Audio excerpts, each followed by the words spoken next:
How to see Messenger call history. Hi everyone, welcome to the channel. This is Rose, and without further ado, let's dive right into the video. In order to see Messenger call history, launch Messenger app on a device. Make sure to log into your account.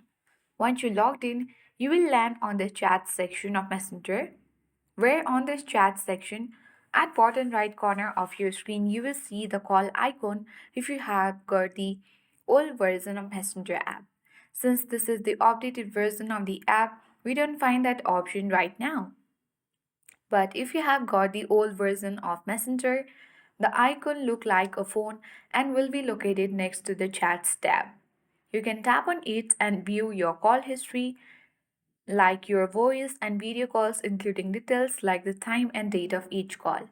But currently, on this updated version, you simply need to go ahead and open the particular group chat or individual chat and look forward towards the call that you made, and in this way you can easily see messenger call history on this updated version.